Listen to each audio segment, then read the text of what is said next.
Hello, नमस्ते, नमस्कार। नमस्कार नमस्कार सत श्री अकाल। की हाल चाल पाजी, कैसे हो तुसी? बढ़िया है, चंगा सी। चंगा सी। कृष्णा भाई, अभी ये हमारा चल रहा था conversation about the growth and progress. तो ग्रोथ और प्रोग्रेस दोनों सेम चीज को अपन कंसिडर करेंगे या फिर there is separation between them? Of course भाई, देखो सेपरेशन है। एक बोलते हैं ना कि progress is visible to yourself. Yes. ठीक है कि day by day as a human being you are progressing.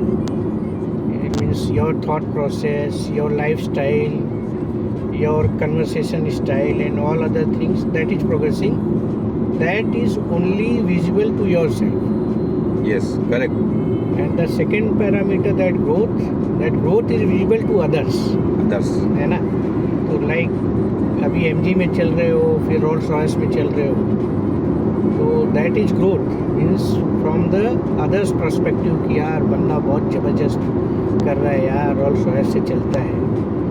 But as a person, you are sitting and driving Rolls Royce inside, you may not be that happy, है ना? तो growth तुम्हारा हो गया है, बट तुम्हारे लाइफ का progress नहीं हुआ है। और जो बंदा रोल्स रॉयस में चल रहा है, अगर कोई आके उसको 10 रुपये मांगे और वो उसको गाली देके भगा दे, सो ग्रोथ तुम्हारा हो गया है, but as a human being तुम्हारा प्रोग्रेस क्या है? मीन्स नथिंग, है ना? एक सर्टेन टाइम पीरियड के बाद आदमी स्लोली एंड ग्रेजुअली जैसे जैसे मैच्योर होता है, वैसे वैसे उसका थॉट प्रोसेस और चीज़ें चेंज होती हैं। और मैंने कहीं कोई बुक में पढ़ा था कि the day you start loving your parents, your homemade food, your childhood friends, okay, that is the time your maturity starts.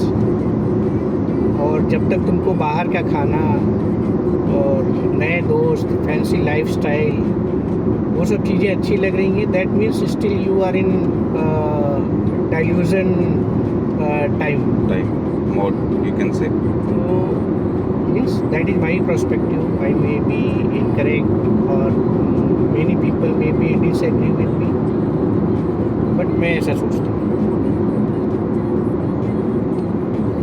Correct. But parents का क्या रोल होता है ग्रोथ और प्रोग्रेस दोनों में, या फिर सिर्फ ग्रोथ में या प्रोग्रेस में?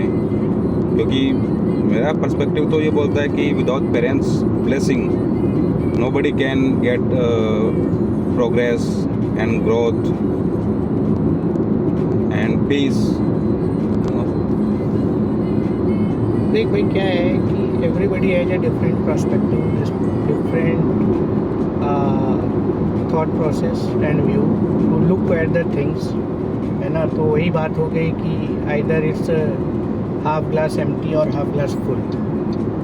करेक्ट। ओके, बट भाई जो तुमको इस दुनिया में, इस धरती पे लेके आया है, तो ऑफ कोर्स उसका बहुत बड़ा हाथ है तुम्हारा। Means you can say that mental, physical and all the progresses what ever you have in life. Correct. तुम उसको एक्सेप्ट करो, डिनाई करो, इट्स योर पर्सपेक्टिव, उसमें कोई कंट्रोल नहीं है किसी का भी। But later you have to pay for this. See, end of the day वो सब लोग बोलते हैं ना कि भाई जो तुम कर रहे हो, एंड ऑफ द डे वो घुमा फिरा के तुमको यहीं पे इसी जन्म में भुगत के जाना है, physically, mentally, financially, emotionally, in either way. वो बोलते हैं ना, कर्मा इज बिच। तो वो तो होना ही है। Means whatever you are doing with your parents, and that is must going to happen with you at any point of time during your life only. Yes. It can happen with you, or it can happen with your dearest, with anyone which will either financially, mentally or emotionally impact you. Yes, correct. और मैंने मेरी life में ये बहुत देखा है, means बहुत देखा है। Yes, yes. जैसे कि Correct. बिना कलर के मेरे बाल सफ़ेद हुए हैं, राइट तो ये सब बहुत देखा है। राइट। वो सेम उसी तरह से कि जैसे अगर कोई भी बॉल हम किसी की तरफ फेंक रहे हैं, आइदर इट इज़ ब्लैक और white, so same ball will come to you. 100%. It's like a boomerang. 100%. Karma is a boomerang. So respect your parents and try to get their blessings. So it will achieve your goals and progress and growth and inner peace. Without parents' blessing, you cannot get anything from this.